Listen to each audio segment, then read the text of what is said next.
ओम श्री महालक्ष्मी नमः। आपके अपने YouTube चैनल जय मां कंजक में आपका बहुत बहुत स्वागत है। आज की वीडियो में हम माता वैभव लक्ष्मी की व्रत कथा व नियम आपके सामने प्रस्तुत करने जा रहे हैं। उम्मीद करती हूँ कथा का पूरा फल लेने के लिए आप कथा को शुरू से लेकर अंत तक जरूर श्रवण करेंगे। सबसे पहले हम जानते हैं माता वैभव लक्ष्मी व्रत कथा रखने के लिए नियम क्या है। ये व्रत शुक्रवार के दिन रखा जाता है। इस व्रत को प्रत्येक श्रद्धालु, कुंवारी कन्या, स्त्री या पुरुष रख सकते हैं। यदि पति पत्नी इस व्रत को मिलकर रखें तो माँ लक्ष्मी अति प्रसन्न होती हैं। ये व्रत 7, 11, 21, 31, 51, 101 या उससे भी अधिक शुक्रवारों की मन्नत एवं मनोकामना मानकर रखा जा सकता है। माँ वैभव लक्ष्मी का व्रत घर पर ही श्रद्धा पूर्वक करना चाहिए, किंतु यदि किसी शुक्रवार को आप घर से बाहर हों तो शुक्रवार को व्रत स्थगित करके अगले शुक्रवार को करें। बीमारी की हालत में भी ये व्रत छोड़कर अगले शुक्रवार को रख सकते हैं। कुल मिलाकर व्रतों की संख्या उतनी होनी चाहिए जितने शुक्रवारों की आपने मन्नत मानी है। अंतिम शुक्रवार को विधि पूर्वक माँ वैभव लक्ष्मी के व्रत का उद्यापन करना चाहिए।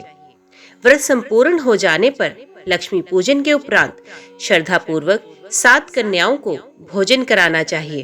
व्रत कथा प्रारंभ करने से पूर्व एक चौकी पर चावल की एक छोटी सी ढेरी बनाकर उस पर पानी से भरा तांबे का कलश स्थापित करें। उस पर कटोरी रखनी चाहिए।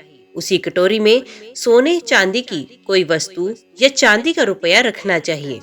शुद्ध घी का दीपक तथा अगरबत्ती जलानी चाहिए। तत्पश्चात माँ के सभी स्वरूपों व श्रीयंत्र को श्रद्धा पूर्वक प्रणाम करना चाहिए। ऐसा करने से व्रत करने वाले प्राणी से माँ वैभव लक्ष्मी अति प्रसन्न होती हैं। वे भक्त की सभी मनोकामनाओं को अतिशीघ्र पूर्ण करती हैं।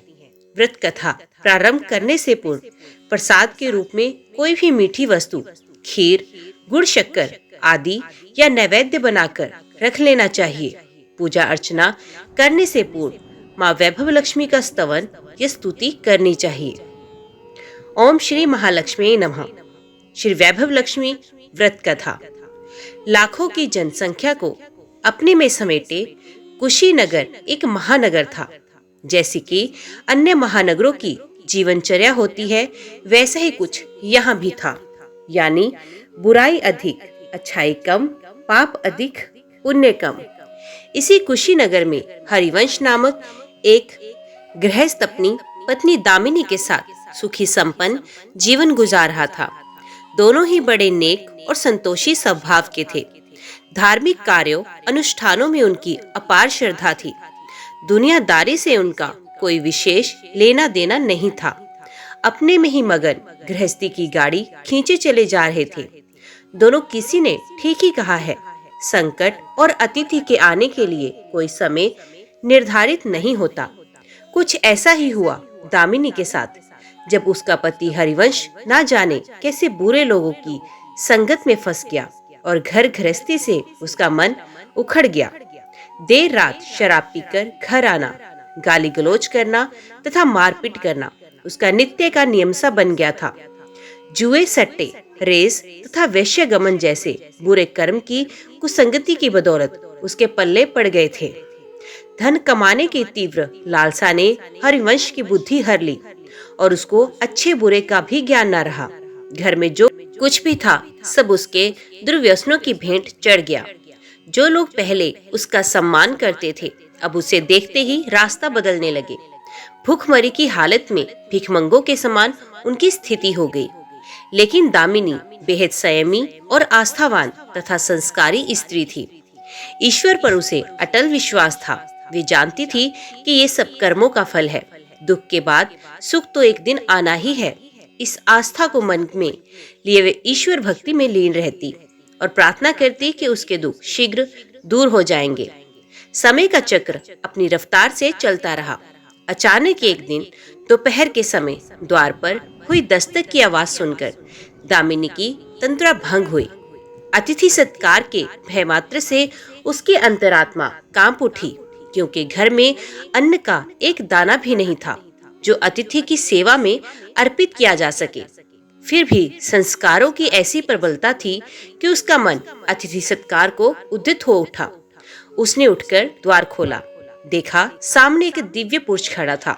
बड़े बड़े घुंघराले श्वेत केश, चेहरे को ढके हुए, लहराती दाढ़ी, गेरुए वस्त्रों का आवरण पहने उसके चेहरे से तेज टपक रहा था। आंखें मानो अमृत वर्षा सी कर रही थी।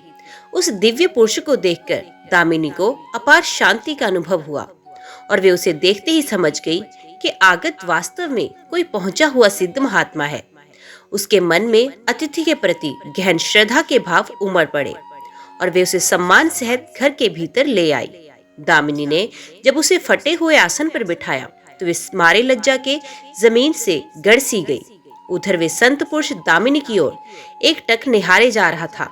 घर में जो कुछ भी बचा खुचा था दामिनी ने अतिथि की सेवा में अर्पित कर दिया, पर उसने इस पर कोई ध्यान नहीं दिया।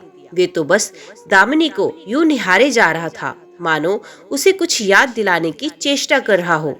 जब काफी देर तक दामिनी कुछ न बोली तो उसने कहा, बेटी मुझे पहचाना नहीं क्या? उसका ये प्रश्न सुनकर दामिनी जैसे सोते से जागी और अत्यंत सकुचाते हुए मृदुल स्वर में बोली, महाराज मेरी धृष्टता को क्षमा करें, जो आप जैसे दिव्य पुरुष को मैं पहचान कर भी नहीं पहचान पा रही। पारिवारिक कष्टों ने तो जैसे मेरी सोचने समझने की शक्ति ही छीन ली है, लेकिन ये निश्चित ही है कि संकट की इस घड़ी में मुझे आप जैसे साधु पुरुष का ही सहारा है। तभी जैसे दामिनी को कुछ याद आया, वे उस साधु के चरणों में गिरकर बोल उठी, अब मैं आपको पहचान गई हूँ महाराज। स्नेह रूपी अमृत की वर्षा करने वाले अपने शुभचिंतक को कोई कैसे भूल सकता है? भला वास्तव में वे साधु मंदिर की राह में के मध्य में बनी अपनी कुटिया के बाहर वट वृक्ष के नीचे बैठ साधना किया करता था और मंदिर आने जाने वाले सभी श्रद्धालु उसे प्रणाम करके स्वयं को कृतार्थ अनुभव करते थे। दामिनी भी उन्हीं में से एक थी। जब पिछले काफी दिनों से उसने उसे मंदिर की ओर आते जाते नहीं देखा तो उसकी कुशलता पूछने के लिए वे उसके घर आ चुके थे। दामिनी अभी अपनी सोचों में डूबी हुई थी कि साधु महाराज ने मौन भंग किया। क्या कारण है पुत्री, तू आजकल मंदिर आती जाती दिखाई नहीं देती? तुझे जो भी कष्ट हो मुझे बता, शायद मैं तेरी कुछ सहायता कर सकूं। व्यक्ति दुखों के बोझ तले दबा हो तो ऐसे में सहानुभूति के दो बोल ही काफी होते हैं। दामिनी भी खुद पर संयम नहीं रख पाई और बिलख कर रोने लगी। तभी वे साधु वात्सल्यपूर्ण स्वर में बोला, मन छोटा करने से समस्या हल नहीं होगी। सुख दुख तो एक गाड़ी के दो पहियों के समान है, इनको आना जाना तो जिंदगी भर लगा ही रहता है। अपना दुख किसी को बता देने से मन हल्का हो जाता है। कुछ देर चुप रहने के बाद दामिनी ने बोलना शुरू किया, महाराज सर्व सुखों से भरपूर था मेरा घर, कण कण में खुशियों का नृत्य होता था। पति भी नेक और ईमानदार थे। सादा जीवन उच्च विचार की आधारशिला पर टिकी थी हमारी गृहस्थी। रुपए पैसे की भी कोई कमी नहीं थी। सुबह शाम घर में ईश्वर वंदना होती थी। लेकिन अचानक ना जाने किसकी नजर लग गई। हमारा भाग्य हमसे रूठ गया। मेरे पति कुसंगति में फंसकर अपना सब कुछ गवा बैठे। अब तो ऐसा लगता है जैसे साया भी साथ छोड़कर आने जाने को तैयार बैठा है। भिखारियों से भी बदतर स्थिति हो गई है हमारी। दामिनी की करुण व्यथा सुनकर साधु का हृदय हाहाकार कर उठा। वे द्रवित स्वर में बोला, बेटा कर्म का लिखा तो भोगना ही पड़ता है। तुम्हारे कष्टों का भी कर्मों से नाता है, लेकिन तुम चिंता ना करो, सब कुछ पहले जैसा हो जाएगा। दुख के बाद ही सुख आता है। दुख सहे बिना सुख की सच्ची अनुभूति हो ही नहीं सकती। तुम माँ वैभव लक्ष्मी की श्रद्धा जारी रखो। सबका उद्धार करने वाली प्रेम का छलकता सागर है माँ लक्ष्मी। अपने भक्तों पर सदैव उनकी कृपा दृष्टि बनी रहती है। तुम संपूर्ण आस्था के साथ माँ वैभव लक्ष्मी का व्रत करना शुरू कर दो। तुम्हारी साधना अवश्य रंग लाएगी। दामिनी एक संस्कारी स्त्री थी।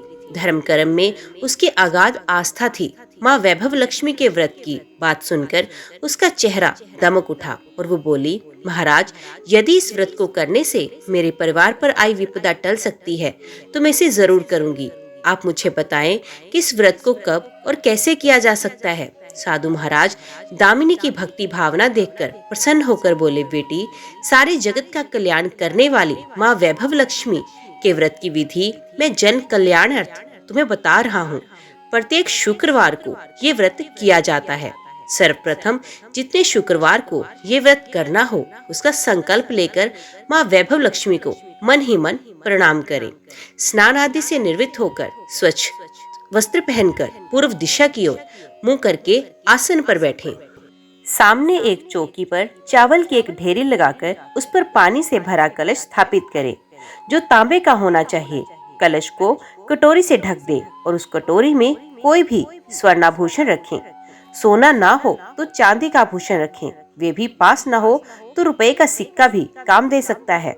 शुद्ध घी का दीपक तथा अगरबत्ती जलाएं और मन ही मन पूर्ण श्रद्धा के साथ माँ वैभव लक्ष्मी का जाप करते रहें। श्री यंत्र माँ लक्ष्मी का प्रिय यंत्र है, उसे शत शत नमन करें। कटोरी में रखे गहने या रुपए पर हल्दी, कुमकुम तथा अक्षित अर्पित करें। कोई भी मिष्ठान प्रसाद रूप में रखें।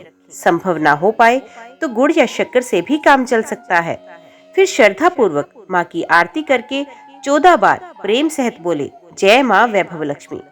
माँ वैभव लक्ष्मी मेरी मनोकामनाएं पूरी करे, ऐसा संकल्प लेकर सच्चे मन से माँ से विनती करें। प्रसाद बांटे और स्वयं भी ग्रहण करें। दिन में एक बार सात्विक भोजन करें। यदि संभव हो तो उपवास रखें। पूजा में रखा गहना या रुपया लाल कपड़े में लपेटकर सुरक्षित रख लें। ये आगे आने वाले शुक्रवारों को पूजा में काम आएगा। कलश में भरा जल तुलसी के पौधे को समर्पित कर दें तथा अक्षत पक्षियों को आहार स्वरूप डालें।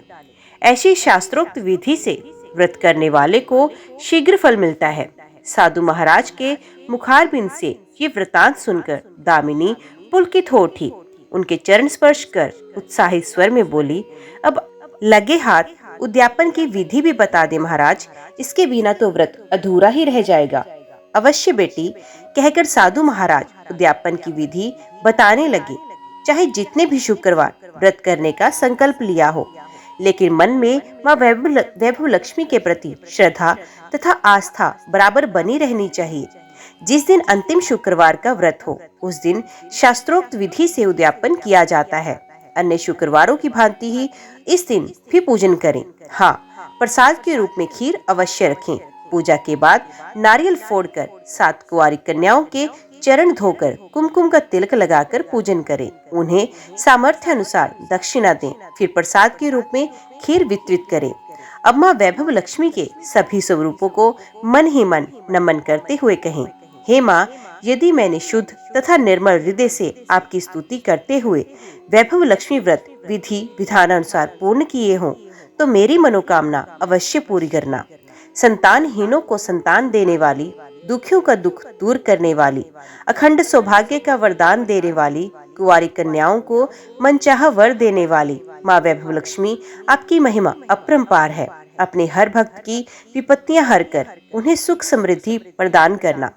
साधु महाराज से वैभव लक्ष्मी व्रत का शास्त्रोक्त ज्ञान प्राप्त करके दामिनी भावविभोर हो उठी। उसे अपने भीतर एक अनोखे तथा असीमित आत्म बल का संचार होता महसूस हुआ। उसने भी माँ वैभव लक्ष्मी के 21 व्रत आते शुक्रवार से शुरू करने का संकल्प लेकर साधु महाराज को आदर सहित विदा किया और मन ही मन माँ वैभव लक्ष्मी का स्तुति गान करने लगी। 2 दिन बाद ही शुक्रवार आ गया।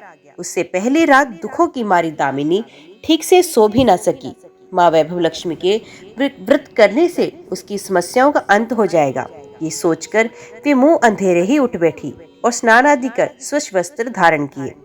आसन पर पूर्व दिशा की ओर मुंह करके दामिनी ने अपने सम्मुख रखी चौकी पर चावल की छोटी सी ढेरी बनाकर उस पर तांबे का कलश रखा। लेकिन जब स्वर्णाभूषण रखने की बात आई तो धर्म संकट में पड़ गई। सारे गहने पति के द्रव्यसनों की भेंट चढ़ चुके थे। विवाहिता स्त्री थी, सो मंगलसूत्र भी उतार कर नहीं रख सकती थी और कोई गहना भी नहीं था। तभी उसे उन नन्ही पायलों का स्मरण हो आया जो उसने अपनी आने वाली संतान के लिए बनवाकर रख छोड़ी थी और पति की निगाहों से उन्हें बचा रखा था। उसने झटपट वे पायलें निकाली और गंगा जल से धोकर उन्हें शुद्ध करके कलश पर रखी कटोरी में डाल दिया। डिब्बे की तली में से बची खुची शक्कर निकालकर उसे प्रसाद के रूप में रखा और विधि अनुसार व्रत किया। सर्वप्रथम उसने अपने पति को प्रसाद दिया। आने वाला पूरा सप्ताह बड़ी ही हंसी खुशी से निकला। बात बात पर झल्ला उठने वाला उसका पति अपेक्षाकृत शांत तथा संयत रहा। कोई मारपीट तथा कलेश घर में नहीं हुआ। इसे दामिनी ने माँ वैभव लक्ष्मी का चमत्कार समझा और मन ही मन उन्हें प्रणाम किया। माँ वैभव लक्ष्मी के प्रति उसकी आस्था और भी बलवती हो गई। इसी प्रकार शास्त्रोक्त विधि से दामिनी ने 20 शुक्रवार के व्रत पूरे कर लिए। इस बीच कई परिवर्तन हुए। उसका पति कुसंगति छोड़कर सीधी राह पर आ गया। उसका कामकाज भी जमने लगा। घर में यदि किसी चीज की बहुतायत हो नहीं थी तो कमी भी पूरी हो गई। ये सब माँ वैभव लक्ष्मी के चमत्कार और दामिनी की आस्था तथा विश्वास का परिणाम था। 21वें शुक्रवार को व्रत का उद्यापन करना था। साधु महाराज के वचन अब भी मानो दामिनी के कानों में गूंज रहे थे। उनकी बताई विधि के अनुसार ही दामिनी ने शास्त्रोक्त विधि से उद्यापन किया। 7 कुंवारी कन्याओं को भोजन कराकर दक्षिणा दी। आसपास की सौभाग्यवती स्त्रियों में प्रसाद वितरित किया। माँ वैभव लक्ष्मी के हर स्वरूप को प्रणाम किया और कहा, आपकी महिमा निराली है माँ। आपने मेरे सारे दुख हर लिए, मेरी सभी मनोकामनाएं पूर्ण कर दी। मेरा उजड़ा घर फिर से बस गया। मेरा ये नया जीवन आपकी ही देन है माँ। मैं आजीवन आपकी पूजा अर्चना करूंगी और दूसरों को भी आपकी महिमा से अवगत कराकर वैभव लक्ष्मी के व्रत रखने के लिए प्रेरित करूंगी। जय माँ वैभव लक्ष्मी। आज की वीडियो में इतना ही। उम्मीद करती हूँ वीडियो आपको पसंद आई होगी। वीडियो पसंद आई हो तो वीडियो को लाइक और चैनल को सब्सक्राइब जरूर कीजिएगा। कमेंट बॉक्स में अपनी हाजिरी लगवाना ना भूलिएगा। तो मिलते हैं अगली कथा के साथ। तब तक के लिए देखते व सुनते रहिए। जय मां कंजक, जय माता दी।